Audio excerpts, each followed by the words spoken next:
Yapay zeka çağında dil öğrenmeye gerek var mı? Ya da yapay zeka bizim gibi dilcilerin de işini elinden alacak mı? Evet, yapay zekanın ilk burnunu soktuğu alanlardan bir tanesi de dil araçları ve insan şunu sorguluyor. Yapay zeka varken dil öğrenmeye gerek var mı? Bugün ben bir araştırma yaparken herhangi bir dilde araştırma yapabilirim ve orada ne söylediğini bana yapay zeka çevirebilir. Hali hazırda çevrilmiş ya da dublajlı ya da altyazılı bir video veya işte atıyorum kitaptır, doğrudan çevrilmiş bir kitap olmasa bile ben bunun orijinalini bulduktan sonra bunu şey yapabiliyorum. Hatta biri bana bir kalem vermişti mesela. Kalemin böyle ahşap bir kutusu vardı. Üzerinde de Arapça bir şeyler yazıyor ve insan merak ediyor hani ne yazıyor diye. Çekiyorsun fotoğrafını hemen. O anlık sana söylüyor orada ne yazdığını. Mesela orada da Medine Hatırası yazıyor gibi. Yani her dili bilmek zorunda değiliz. Şimdi yeni araçlar çıktı. İşte kulaklığı takıyorsun, karşısındakini dinleyip anında sana kulağına çevirisini veriyor falan. Bu tarz araçlar çıktı. Ben bu haberi ilk gördüğümde bir oturduğumu düşündüm açıkçası. Hani dedim ki gerçekten karalar bağlamamızı gerektirecek bir durum mu? Gerçekten işimizi elimizden alacak. Yani herhangi bir şekilde istediğim her şeye ulaşabiliyorken neden dili öğreneyim diyen çok insan olacaktır. Bir dönem böyle ben çok yanlış bir işe mi emek harcadım kaosuna düşüyor insan. Yani ben Korece anlatmaya çalışıyorum, öğretiyorum ama yarın öbür gün insanlar Korece öğrenmek istemezse o zaman ben işsizim teknik olarak. O kulaktan direkt otomatik çeviri yapan cihazın videosu önüme düştüğünde de gerçekten bir süre oturdum ve dedim ki yani geleceği var mı? Şunu gördüm. Bir kere biz bir yere turistik olarak gittiğimiz zaman her gittiğimiz ülkenin dilini öğrenmemiz gerekiyor mu? Yani ben sadece Kore'ye gitmedim. Gürcistan'a gittiğimde Gürcüce bilmek zorunda mıydım? Değildim. Biz Astana'ya uğradık, Kazakistan'a. Kazakça bilmek zorunda mıydım? Değildim. Yani Kazakistan'da anlaşmak, Gürcistan'da anlaşmak insanlarla nispeten daha zordu. Çünkü gittiğiniz yerde İngilizce bilinmediği zaman da sıkıntı oluyor. Mesela Yunanistan'a gittiğin zaman adamlar İngilizce biliyor çoğu. Turistik bir mekan olduğu için ama ne Gürcistan'da öyle bir mevzu vardı ne de işte Kazakistan'da öyle bir mevzu vardı. Ha, evet zorlandım mı zorlandım. Bu tarz bir durumda ben dahil yani her dili öğrenmek zorunda değilim. Ve böyle bir cihazı ben de kullanabilirim. Dil öğrenmeyi seviyor olmama rağmen. Koreceyi niye öğrendim? Ya da tanıdığım birçok insan Koreceyi niye öğreniyor? Yarın öbür gün Kore'ye giderim ben bu dili bileyim diye öğrenenlerin, bana bu şekilde gelenlerin sayısı inanın çok az. Genelde meraklı oluyorlar dile. Zaten dil çok kolay böyle sempatik bir dil olduğu için ben bile ilk Koreceyi öğrenmeye başladığım zaman Kore ile ilgili bir fikrim yoktu. Önüme Kore dizisi koydular. Bir iki çat pat söyledim attım yani çok kolay kulağa giriyor. Mesela bazı diller vardır böyle ağzın içerisinde yuvarlar ne söylediğini tam anlayamazsın böyle. Ama Korece öyle değil. Ve direkt kapıyorsun çat pat. Ve benim çevremde tanıdığım insanların çoğu da Koreceyi böyle öğrenmeye başladılar. Ha evet ben çeşitli Kore firmalarında çalışacağım, benim bu dili öğrenmem lazım diye gelenler var. Ya da işte okula gideceğim, orada okuyacağım, dil puanı istiyor diye gelenler var. Onları ayrı tutuyorum ama genel çoğunlukta baktığım zaman merakından, Kore'ye olan ilgisinden, işte diline, kültürüne vesaire olan ilgisinden dolayı öğreniyorlar. Peki dönelim İngilizceye. Baktığımız zaman hadi şu an yapay zeka tamam birçok işimizi çözüyor ama onun olmadığı zamanları düşünelim. O zamanlarda da dil bilmek çok önemliydi. Özellikle İngilizce bilmek çok önemliydi. Kaç kişi öğrendi? Mecbur olmalarına rağmen zaten aslında burada mecburiyet bir dili öğrenmek konusunda bizi geri plana atıyor. Yani bu tarz araçlarının olması bence dil öğrenme konusunda, dil eğitimi konusunda insanların önüne engel olmaz diye düşünüyorum. Ha, ama portföyü bayağı bir daraltır. Yani mecburiyetten öğrenen insanlar, mesela yurt dışı ile ticaret yapan insanlar, işte ben Çin'le ticaret yapıyorum, ben Kore'yle ticaret yapıyorum ya da yapacağım ve bu dili öğrenmem lazım. İngilizce yok, hani Çince zaten yok. Ne yapıyorlar? Uygulamalar işte bu ilk çıktığında yakalıyor o uygulamaları ve orayla mesajlaşırken otomatik çeviri programlarını kullanıyor. Şimdi bu tarz şeyler için gerçekten hani makul. Yarın öbür gün global işler yapılırken bu dili öğreneceksin zorunluluğu olmayabilir diye düşünüyorum. Koreliler muhtemelen yaparlar. Yani şöyle bir şey var Korelilerle ilgili. Mesela Türkiye'de işte 5-6 ülkenin ortak çalıştığı bir proje vardı. Kore'de onların içerisindeydi. Her ülke ortak çalışırken o sistem içerisinde, proje içerisinde Koreliler ayrı bir cumhuriyet gibi takılıyorlardı. Yani mesela Korelilerin öyle huyu var. Bilmiyorum Japonların ya da Çinlerin var mı ya da başka herhangi bir memleketin öyle bir huyu var mı ama o projenin içerisindeki diğer ülkelerde yoktu mesela. Sadece Korelilerde olduğuna dair bir duyum almıştım. Ve mesela bu tarz durumlarda bütün dünya yabancı çalışanlarıyla kulaklık takıp iletişim kurabilecekse ona geçebilir. Ama Koreli öğrenecek diyebilir. Öyle bir potansiyel görüyorum. Yeni nesil belki yapmayabilir. Oradan bir açık kapı bırakıyorum ama şimdi yeni nesil eskisi gibi mesela aşırı yüksek kitap da kullanmıyor. Ama hiç de belli olmayabilir yani. Korece konuşacaksın bana ne diyebilir. Ve ne kadar zaman içerisinde halka geçecek bu? Yani tamam teknoloji hızlı bir şekilde hayatımıza giriyor yeni teknolojiler. Özellikle biz zaten teknolojinin içerisinde doğmuş çocuklar olduğumuz için hele benden sonraki kuşaklar zaten direkt teknolojinin içerisinde doğdular. Çok çabuk adapte olabiliyoruz birçok şeye. Ama hayatın içerisine ne kadar kısa sürede dahil olur yine burası şaibeli.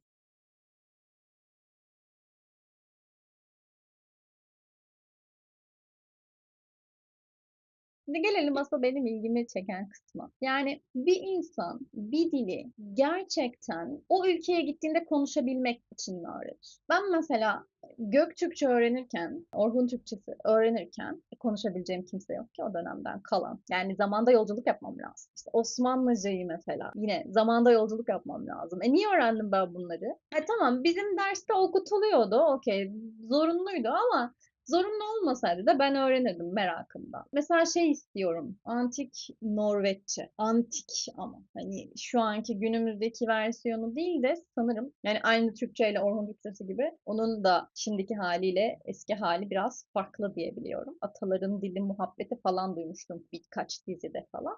Onları mesela merak ediyorum. Konuşabilecek miyim? Şu an Sümerce öğrenenler niye öğreniyorlar mesela? Yani Sümeroloji diye bir bölüm niye var? Dolayısıyla bazı insanlar ya da bazı şeyler sadece keyif için de yapılabilir. Ne kadar gerekli?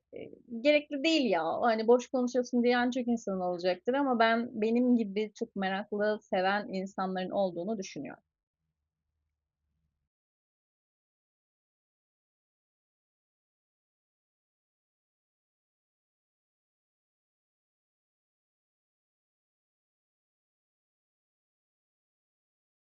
Şimdi gelelim bir başka bakış açısına. Bunlar basit olanlardı. Bunlar biraz daha işin duygusal kısmı gibiydi. Daha sosyal kısmı gibiydi. Şimdi gelelim işin bilişsel kısmına. Bir insan dil öğrendiğinde bilişsel olarak da gelişiyor. Ona bilişsel olarak da bir şey katıyor. Kendi ana diliniz dahi kendinize kattığınız her dil bize bilişsel esneklik sağlıyor. O sırada başka bir dil konuşurken zihnimizin içerisinde kelime öbekleri, kelimeler ve daha önce öğrendiğimiz şeyler arasında hızlı ve sürekli bir geçiş yapıldığı için bu kişinin bilişsel esneklik kapasitesini artıran bir durum. İki veya üzerinde dil bilen insanlar da zamanla beklenmedik durumlara daha kolay adapte olabilme gibi bir özellik gelişiyor. Karşılaştıkları olaylara farklı perspektiflerden bakabiliyorlar ve karmaşık problemleri çok daha kolay çözebiliyorlar. Yani bu tarz durumlarda çok daha yaratıcı stratejiler geliştirebilecek şekilde zihinleri esneklik kazanmış oluyor. Şimdi dil öğrenmenin bize kattığı şeylerden bir tanesi buydu.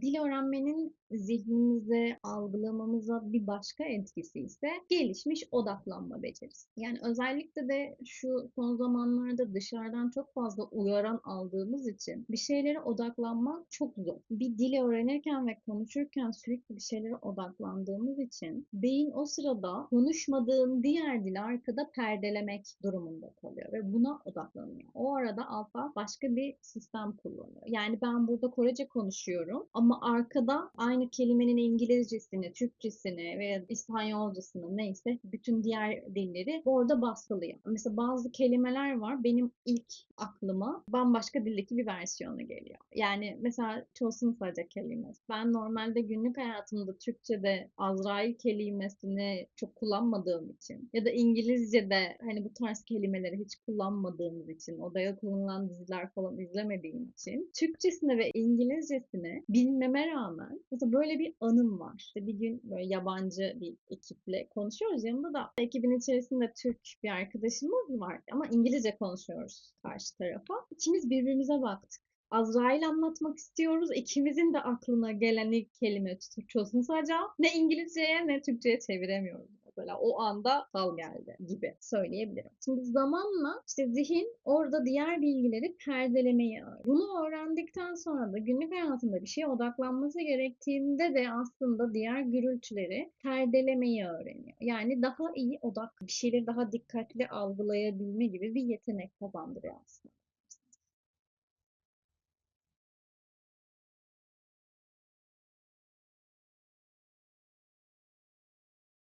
Gelelim dil öğrenmenin bilişsel olarak başka bir faydasına. Şimdi zihnimiz hani sonsuz terabaytlara sahip bir hard disk gibi ama biz onu kullanmadığımız zaman körelmeye başlıyor. Yani biz her yeni bir şey öğrendiğimizde, onu aktif olarak çalıştığımızda aynı işleyen demir pas tutmaz hesabı o beynin depolama merkezini daha aktif çalışmasını sağlıyor.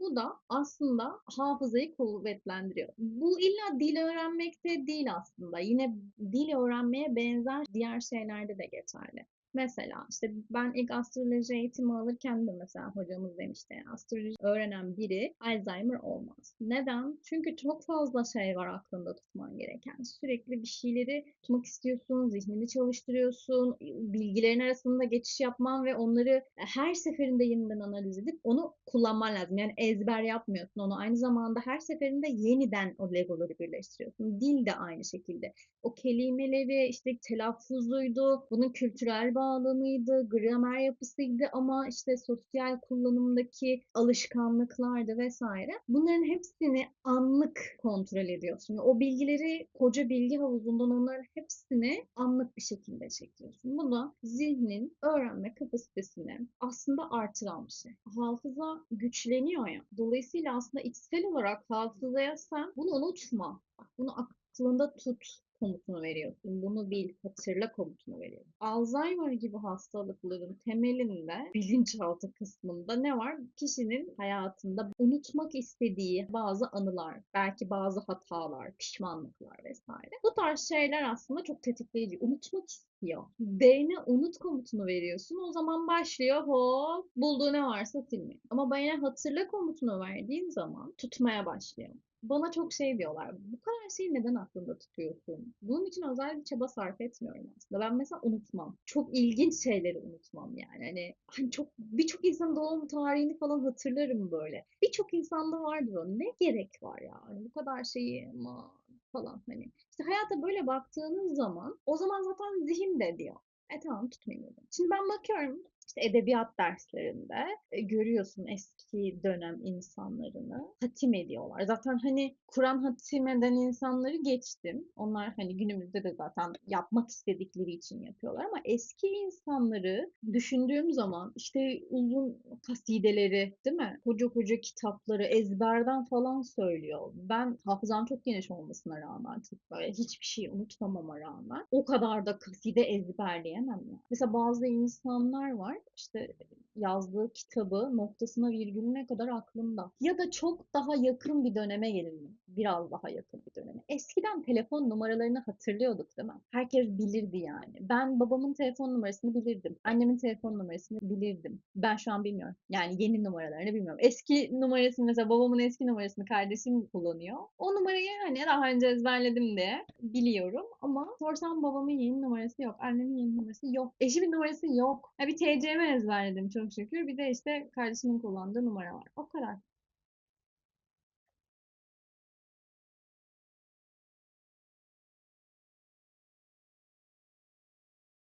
Şu an gereksiz diye zihnimizi yormuyoruz. O yüzden de zihin çalışmayı unutuyor. Onu çalıştırmamız da lazım aslında. Tamam, okey, bir şeylerin kolaylıkla yapılması çok güzel. Evet, ben de her dili öğrenmek zorunda değilim. Dediğim gibi yani Gürcistan'a gideceğim diye Gürcüce öğrenmek zorunda değil. Mısır turu yapacağım, Mısırcı. Öyle bir dünya yok. Ama bir şekilde bir şeyleri seçip kendi hayatımıza, ilgi alanlarımıza uyacak bir şekilde bir şeyleri seçip herhangi bir şey, yani dil olmak zorunda değil tabii bu, dil kanalı diye dil üzerinden gidiyorum ama dediğim gibi yani biz bunu astroloji dersinde konuştuk. İlla ki astroloji de olması gerekmiyor. Belki astronomi öğrenirsin. Belki işte ne bileyim yani zihnini çalıştırabileceğin başka herhangi bir şey de olabilir. Yani herhangi bir şeyi öğrenerek beyne hatırla komutu verip aslında bilişsel sağlığımızı da bir nevi koruyabiliriz. Zaten yapılan bazı araştırmalarda aktif olarak birden fazla dil konuşan insanlarda demans gibi, Alzheimer gibi birçok hastalığın tek dile konuşan insanlara kıyasla 4-5 yıl daha geç ortaya çıktı gözlemlenmiş. Yani beyin yaşlansa bile o dil öğrenmenin yarattığı ya da benzer bir şekilde hani dediğim gibi farklı şeyleri anlık tekrar tekrar puzzle'ları tekrar tekrar kurguladığınız bir şeyi öğrendiğiniz zaman bunun yarattığı güçlü nöral bağlar sayesinde aslında bu süreç bu fonksiyonların daha iyi korunmasını sağlıyor.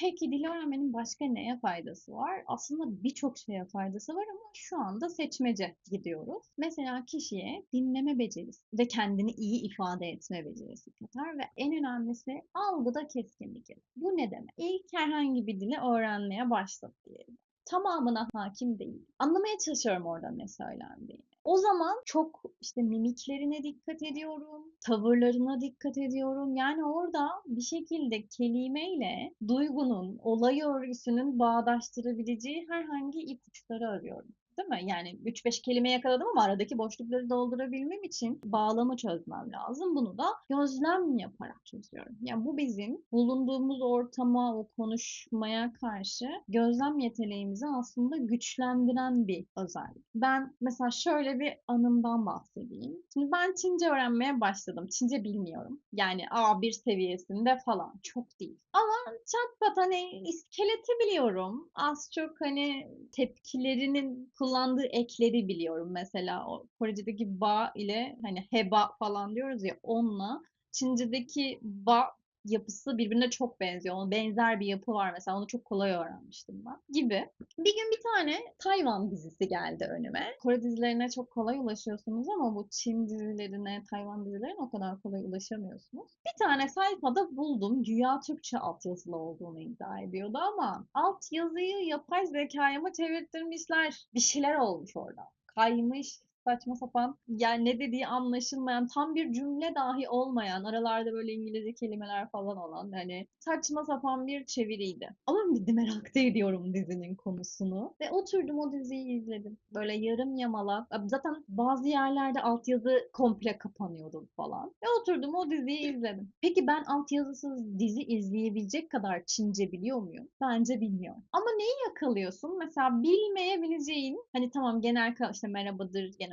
tepkilerdir, işte komutlardır. Bunları zaten hem biliyordum ek olarak hem de zaten bunları tepkiden anlıyorsun. Bilmeyebileceğin böyle spesifik bazı parlayan kelimeler var. Onları zaten yakalıyorsun aşağıda. Olmayan cümlelerin dağınık kelime parçalarının arasında. Onları yakalıyorsun. Bir gözün orada onu yakalıyor. Bir gözün görüntüde onu yakalıyor. Hani görüntüde ne yapıyorlar, nasıl bir tepki veriyorlar, ses tonu nasıl. Hani bu tarz şeyleri fark etmeye odaklandığımız için yeni bir dil öğrenirken bu bizim algısal olarak gelişmemizi sağlıyor. Algılarımızı açıyor. Ben bugün biri bana bir şey söylediği zaman ses tonundan, yüz ifadesinden, birçok şeyden o mikro ifadelerin çoğunu yakalarım. Mikro ifade eğitimi almamış olmama rağmen. Bazen önüme mesela videolar çıkıyor. işte mikro ifadesi şudur budur. Bakıyorum hepsini biliyorum. Çünkü doğal öğrenim sürecinde bunları hep takip ettim dil öğrenirken. Yine mesela gürültülü ortamlarda konuşulurken bizim bir şeyleri algılamamız, yani dil bilen, bu tarz şeylere yetenekli olan insanların orada ne dediğini şak diye anlaması yine nispeten çok daha kolay oluyor.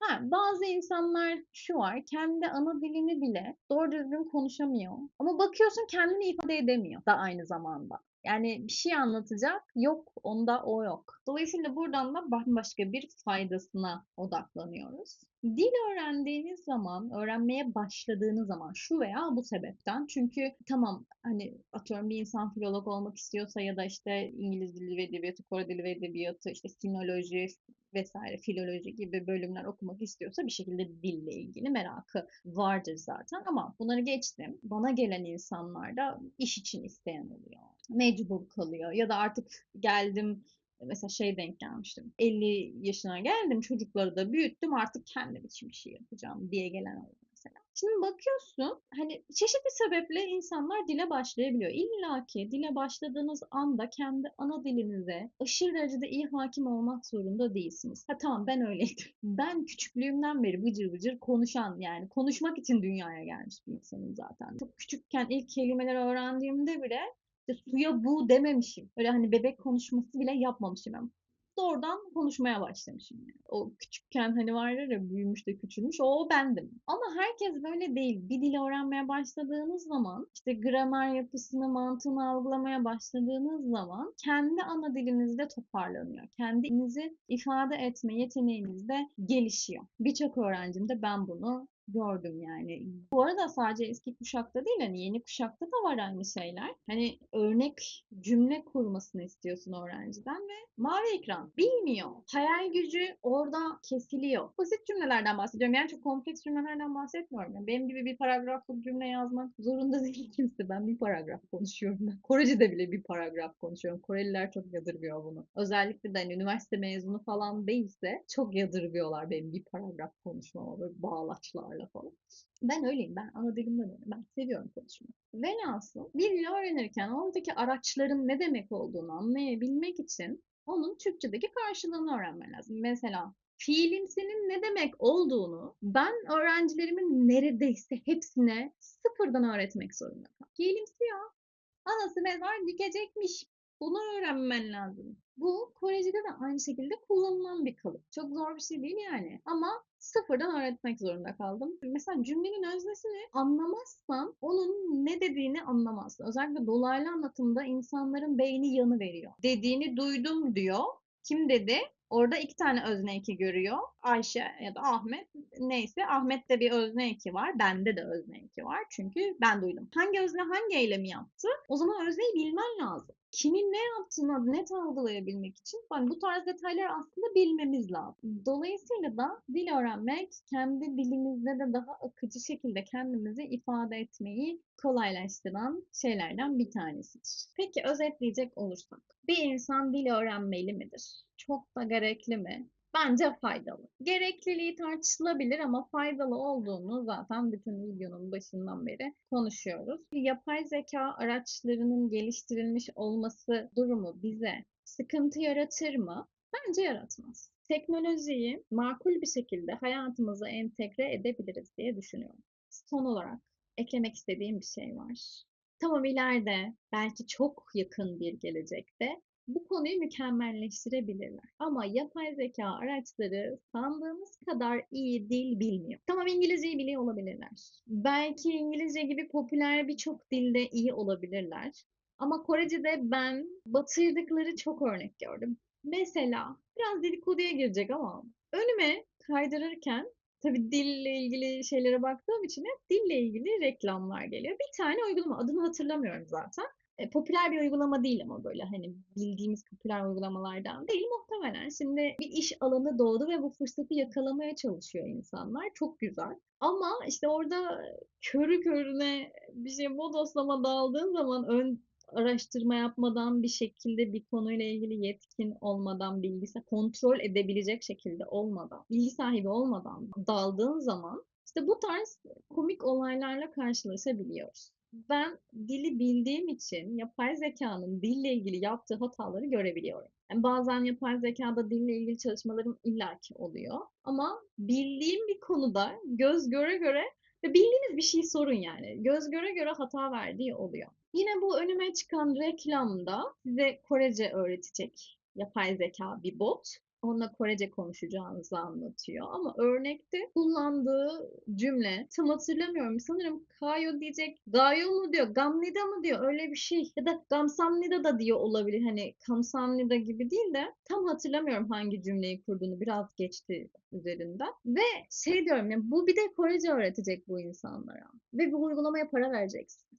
Yani yapay zeka henüz o aşamaya gelmedi. Ama tabii çalışırken onunla ilgili de bir video çekeceğim. Yapay zekadan ne kadar faydalanabiliriz, neler yapabiliriz gibi örnekli çalışmalar yapacağım. Ama şunu bilmemizde fayda var. Evet çalışacağız ama kontrol, direksiyon bizde olmak zorunda. Maalesef şu an için en azından yapay zeka kontrole muhtaç. Zaten birçok yapay zekanın altında sorumluluk almak istemedikleri için şey yazar. Bu bir yapay zeka modelidir. Hata yapabilir. Verdiği bilgileri mutlaka kontrol ediniz gibi. Gerçekten halüsinasyon görebiliyorlar. Dilde de bu böyle. O yüzden dikkat etmekte fayda var. Benim bu konuyla ilgili söyleyeceklerim bu kadardı. Yani biraz da motivasyonumun düşmesi, dille ilgili bir kanal yürütüyorum sonucunda. Dille ilgili bir sürü çalışma yapıyorum ve buna devam etmeli miyim? Yoksa bırakayım mı? Çünkü başka alanlarda da çalışıyorum. İşte astrolojiyle ilgili çalışmalarım var, mitolojiyle ilgili çalışmalarım var. Kendim direkt zaten edebiyatçı olduğum için edebiyat üzerinden çalışmalarım var vesaire. Yaptığım bir sürü şey var. Buna gerçekten emek, zaman,